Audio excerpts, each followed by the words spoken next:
Our research presentation is about brain network for exploring the change of brain neurotransmitter 5-hydroxytryptamine of autism children by resting state EEG. The theoretical framework is autism is a neurological disorder that causes impairment to social, emotional, adaptive, and daily living and executive function. People with autism spectrum disorder develop at a slower rate. Some common characteristics of ASD are repetitive behaviors, difficulty in emotional regulation, deficits in impulse control or thinking before they act, and attention.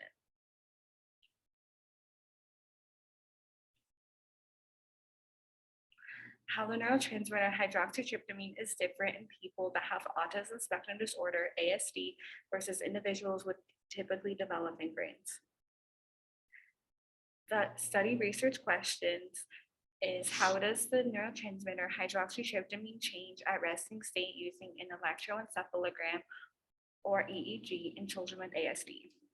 Hydroxytryptamine is a substance found in the central nervous system, which consists of the brain and spinal cord.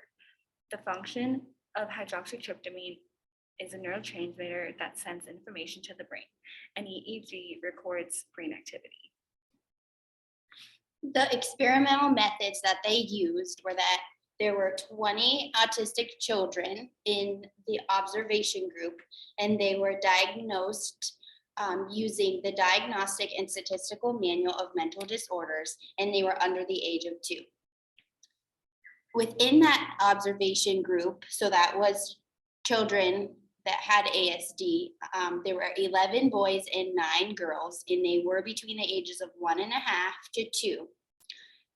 Those children were compared with 20 healthy, typically developing children, and that was considered the control group. So those children did not have ASD, and there were 12 boys and 8 girls between the ages of 1.5 to 2 years as well. The EEG collected the resting state of each child in 5 minutes. So the span of the experiment lasted 5 minutes. The sample frequency that the EEG was set to was 1,000 hertz. Each child was required to sit in a relaxed state by watching bubbles and fish moving slowly on a screen. So some of the criteria that the children with ASD needed to meet for this experiment was the signs that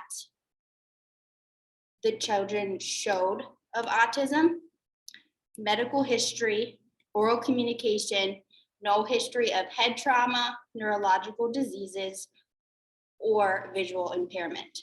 And they also needed to show some right hand dominance.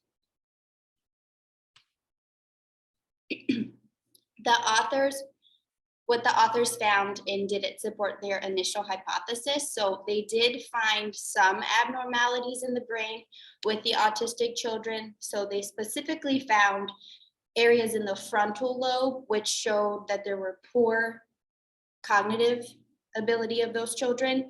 Within the temporal lobe, there were deficits of language and social skills.